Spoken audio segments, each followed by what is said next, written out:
E hoje, mais uma psicografia maravilhosa do espírito da Lucy, que na sua última encarnação, ela teve uma deficiência mental.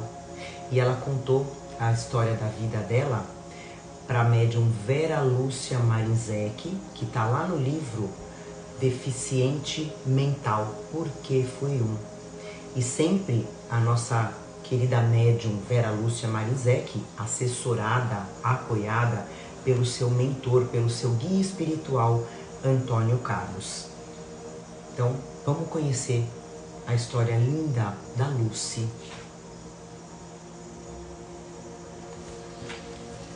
Para mim, até uma certa idade, achava tudo normal, sentia como os outros, era feliz e o centro das atenções e cuidados.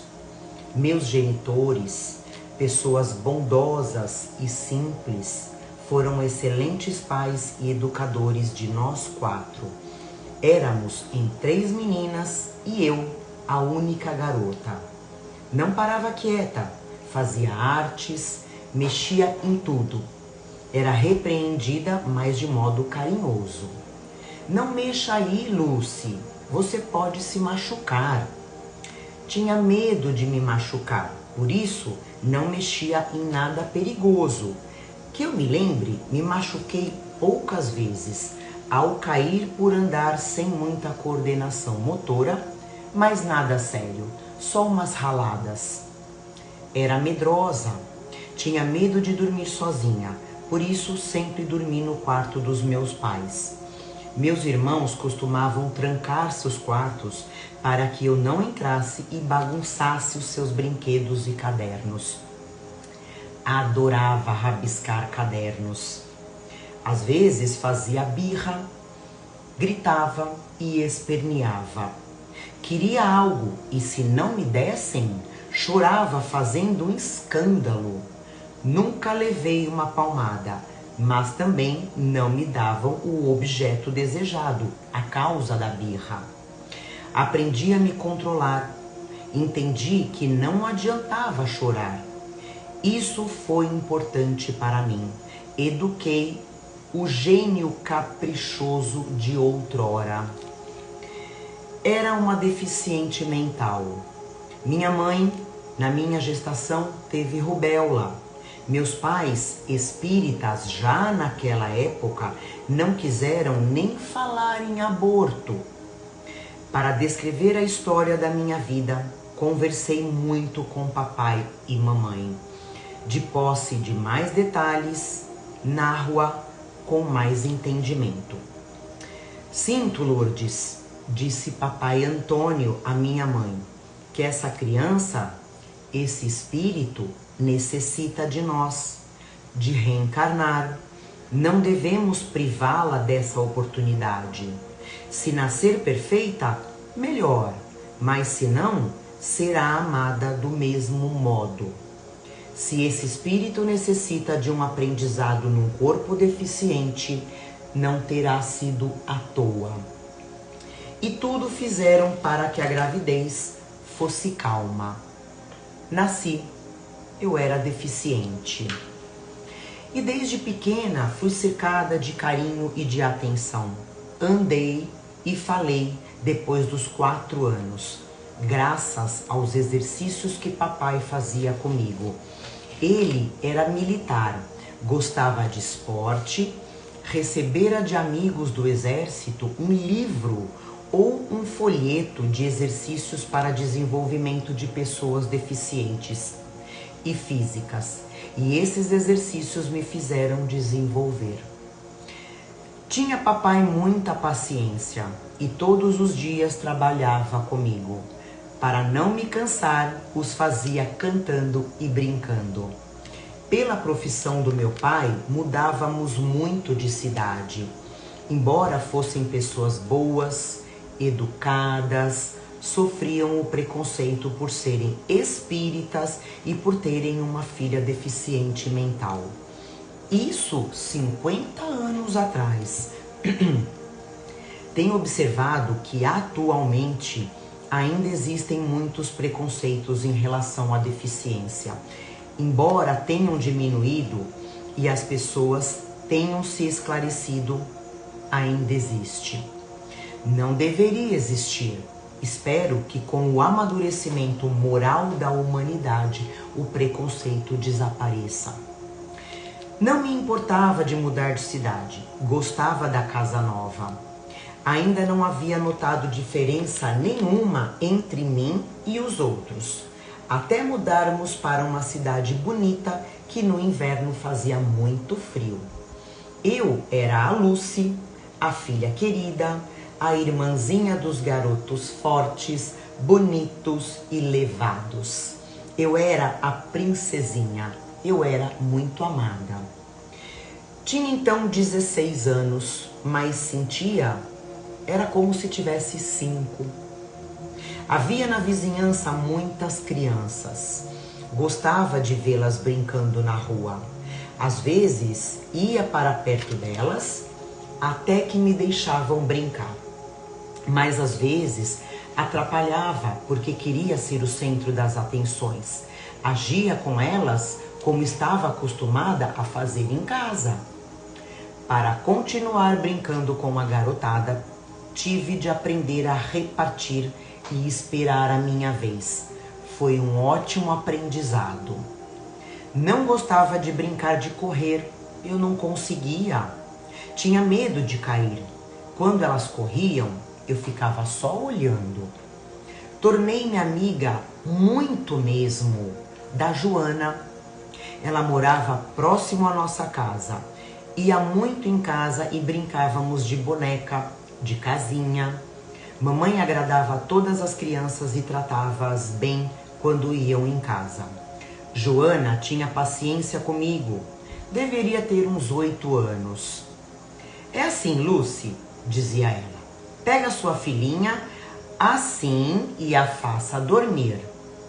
Até que um dia fui chamá-la para brincar e ela me falou: não vou mais brincar com você. É muito boba. Mamãe tem medo que eu fique igual a você. É retardada. Vai embora. Voltei para casa. Então chorei sentida por não poder mais brincar com ela.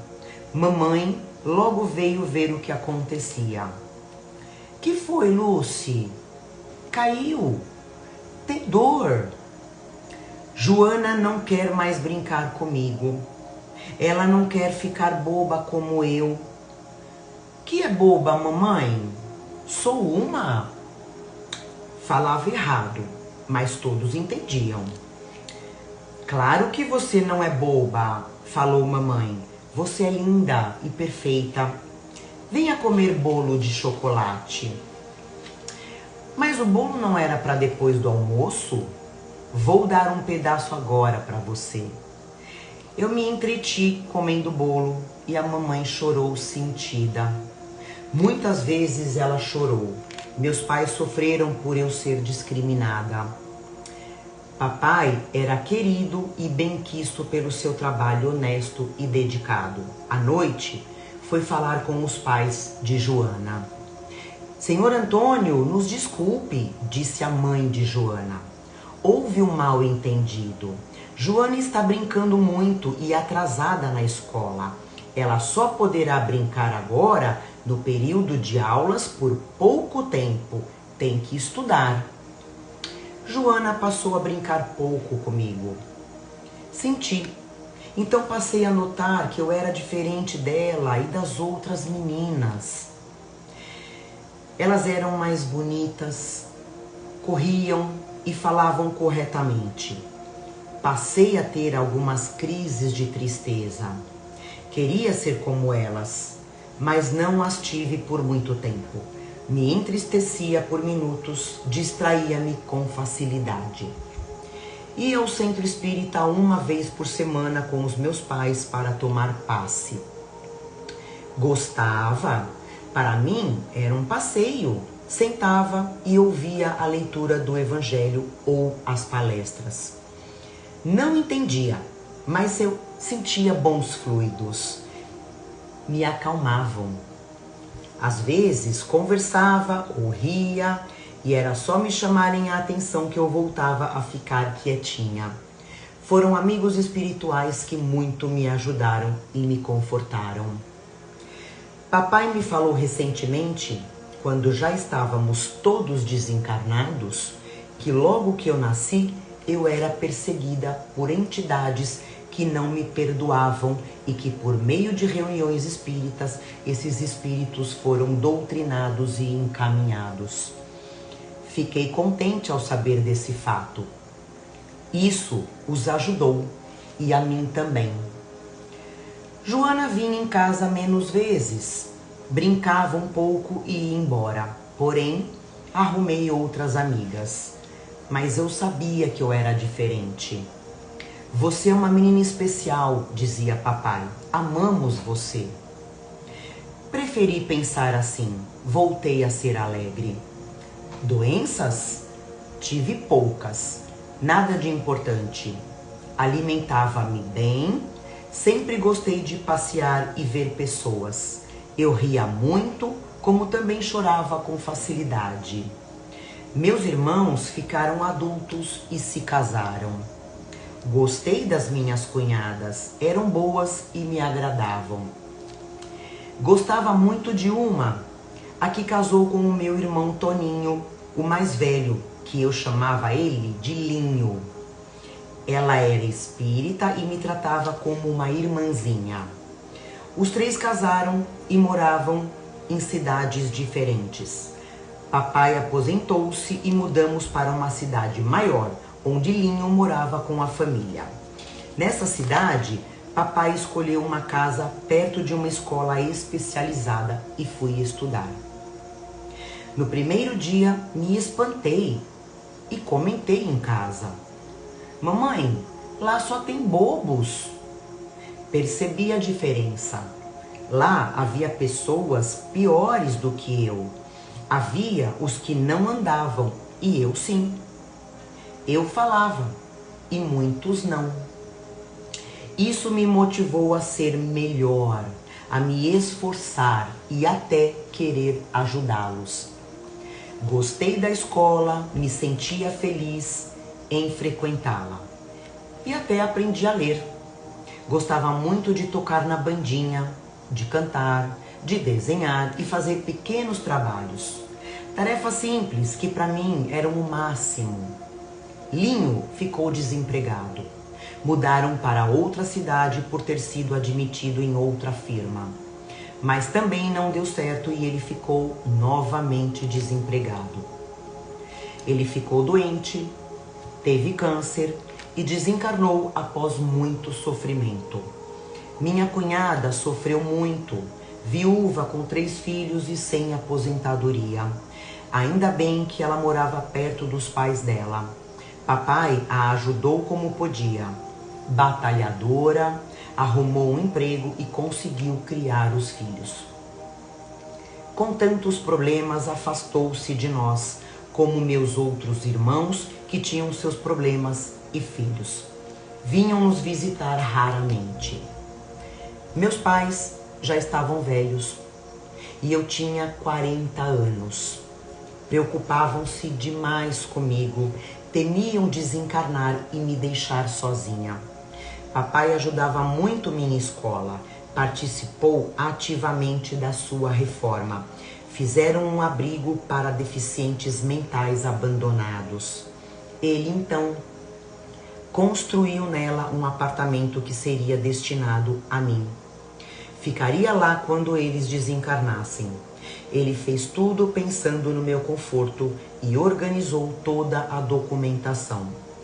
Ia deixar a casa em que morávamos, o único bem que possuíamos, para os netos e a sua aposentadoria para mim, para minha escola receber e cuidar de mim.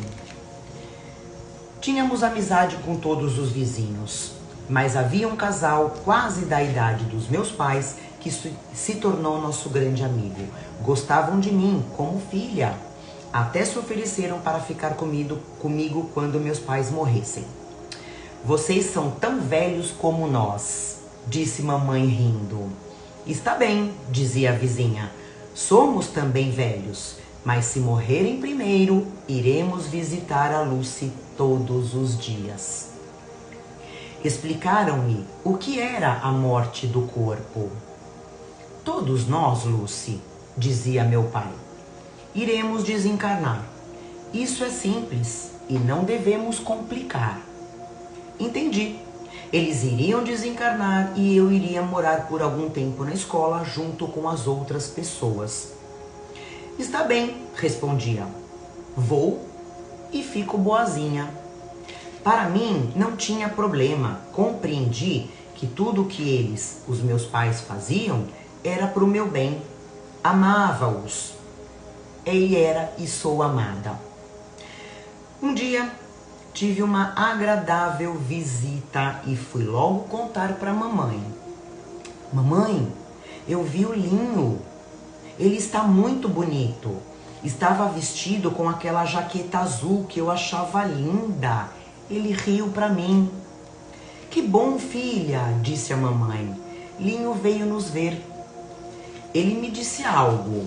O que foi que ele disse? O que foi que ele te falou? Indagou mamãe curiosa. Ele me falou que vocês estão muito preocupados comigo. Não deveriam. Não irá ser como pensam. E disse mais, que logo irá me levar para ver lugares bem bonitos. Mamãe encabulou-se e papai, ao saber, disse tranquilo. Acho, minha Lourdes, que estamos realmente muito preocupados com Lucy. E esquecemos que muitos amigos espirituais devem estar nos ajudando. Toninho também deve estar nos assistindo. Continuamos indo ao centro espírita, sempre fomos. Papai e mamãe, embora velhos, eram ativos nos trabalhos, ajudavam muito, tanto no centro espírita como na minha escola. Numa manhã de inverno, como eu estava demorando para levantar, mamãe veio me chamar e me encontrou morta. Desencarnei na madrugada. Acordei com uma forte dor no peito e Linho ao meu lado. Lucy, minha irmãzinha querida, vim, como eu prometi, levá-la para conhecer onde moro. Calma, a dor passará logo. Calma. Segurou a minha mão, confiei. A dor passou e eu voltei a dormir. Desencarnei por um infarto. Tinha 41 anos e alguns meses. Linho pôde estar junto a mim e nessa hora e ajudar os socorristas, amigos nossos do centro espírita que frequentávamos, a me desligar. Quando senti adormecer novamente, meu corpo já havia morrido e me levaram, logo após o desligamento, para a colônia. Papai chamou um médico amigo nosso e espírita também, e ele constatou a minha desencarnação. Senhor Antônio, Lucy partiu para o plano espiritual. Papai e mamãe se abraçaram, mas não choraram. Deus foi bom conosco, Antônio, disse mamãe. Levou-a primeiro. Bem que Toninho disse a ela que estávamos preocupados demais. Ele esteve junto dela e estará. Com ele, nossa menina não estranhará a sua nova morada. Acordei e ouvi Linho ao meu lado. Fiquei contente. Que faz aqui, Linho? Vejo-o diferente.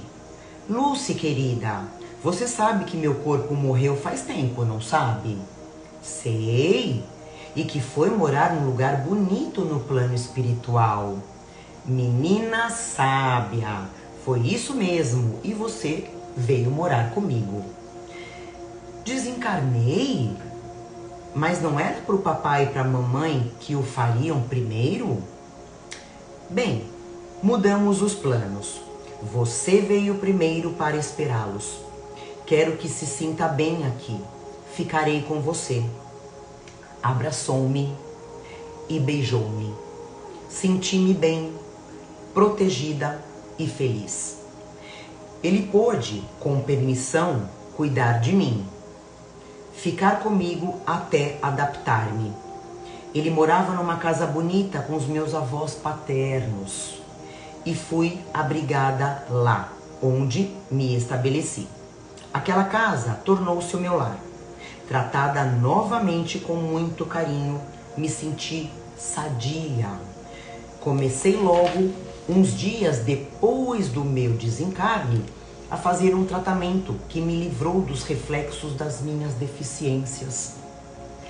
Meses depois, creio que 3, estava me sentindo perfeitamente normal. Estudei e passei a fazer pequenas tarefas. Mamãe, um ano depois que desencarnei, teve um infarto e desencarnou. Pudemos, Linho e eu, orientá-la nos primeiros tempos.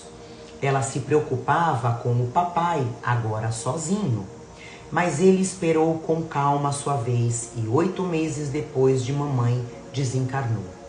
Ele estava se sentindo doente e a vizinha, nossa grande amiga, o internou no hospital. Meus irmãos vieram vê-lo. Dias depois de internado, desencarnou tranquilo e veio encontrar-se conosco imediatamente. Passamos a morar todos juntos. Meus avós, meus pais, Linho e eu. Estamos bem e felizes. Bendito o Espiritismo, disse o meu pai. Ele nos deu uma compreensão sobre a vida e sobre a morte. Eu que o diga, falei alegre. Por ele, os senhores não me abortaram, me ajudaram a me reconciliar com os meus inimigos. E com a compreensão da desencarnação, não sofremos com a separação momentânea e tudo nos foi facilitado. Mas, disse Linho, não basta ter religião externamente, só de falar, sem senti-la interiormente e sem seguir os ensinos de Jesus. O Espiritismo nos dá muita compreensão, mas dobra a nossa responsabilidade. Fomos todos socorridos pelas nossas obras, por merecimento. Isso aconteceu há alguns anos. Hoje eu faço planos de reencarnar e, encarnada, trabalhar na recuperação de deficientes físicos e mentais. Mas o que eu fiz no passado para me desorganizar assim e perder a oportunidade de ter um corpo perfeito? Procurei saber, mas eu não me recordei. Meus pais me contaram, porque eles recordaram. Soube só o necessário e foi o bastante. Na minha encarnação anterior à passada, eu era uma jovem bonita, mas pobre e muito ambiciosa. Planejei casar com alguém que pudesse me dar luxo e riqueza. E a oportunidade apareceu. Um fazendeiro rico da cidade ficou viúvo e tudo fiz para conquistá-lo. Esse fazendeiro era o espírito que nesta foi o meu pai Antônio.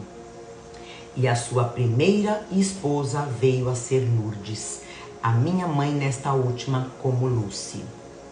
Acabei, depois de muito insistir, casando com ele.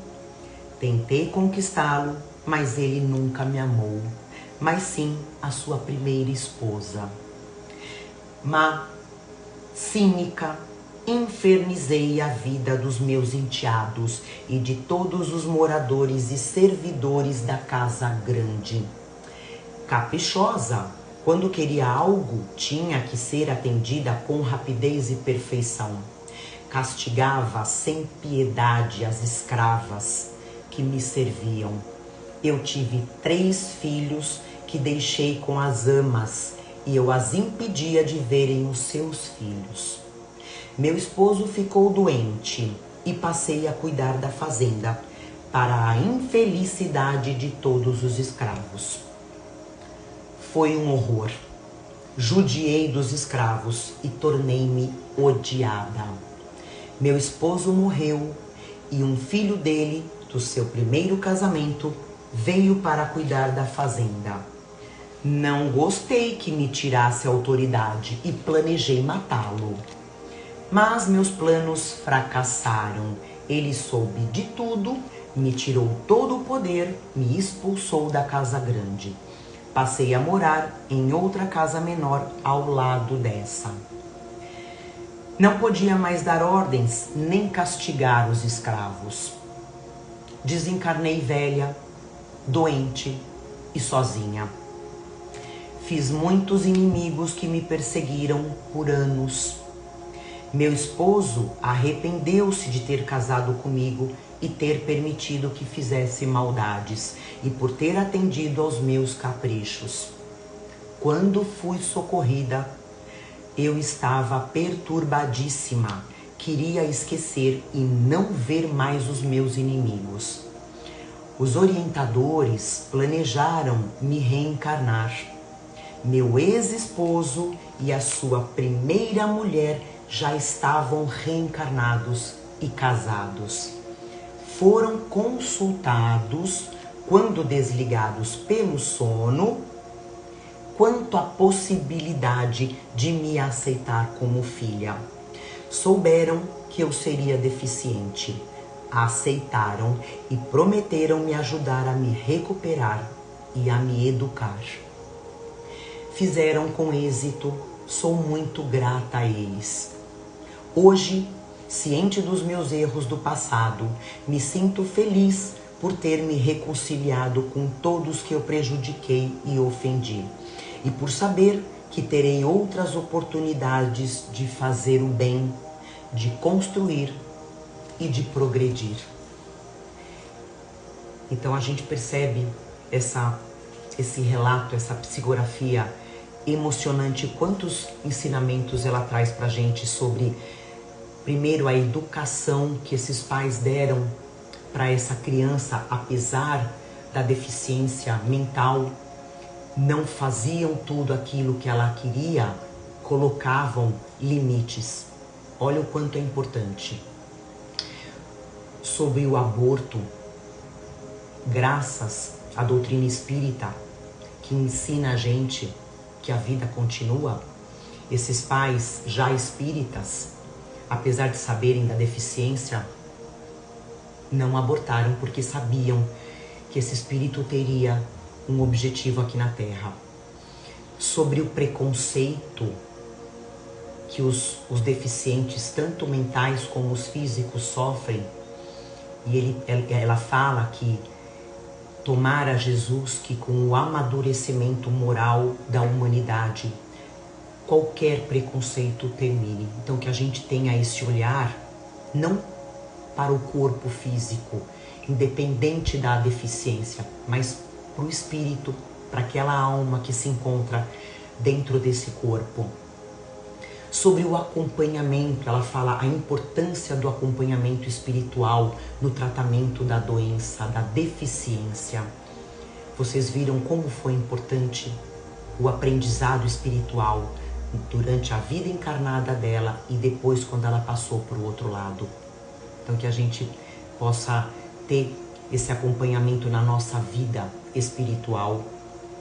Sobre a providência de Deus, a providência divina que não deixa ninguém desamparado, preparou a passagem dessa filha deficiente antes dos pais, para que esses pais não sofressem do outro lado, sabendo que a filha estaria aqui sozinha, né? E mesmo assim ela não ficaria desamparada. Aí a gente aprendeu sobre os reencontros. Vocês viram que lindo? Os reencontros vão acontecendo do outro lado. Ninguém se perde. Ninguém fica longe de ninguém. Os laços de família não se perdem. Tenhamos a certeza disso, né? E sobre a reencarnação, como é divina, como é benéfica para a gente poder reparar o mal que a gente fez para os outros e mais ainda desenvolver o perdão e o amor àqueles que foram nossos inimigos de vida passada.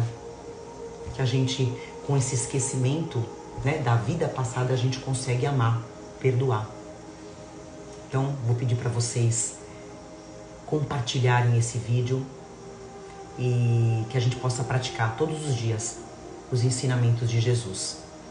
A gente se vê na próxima psicografia, no nosso próximo relato.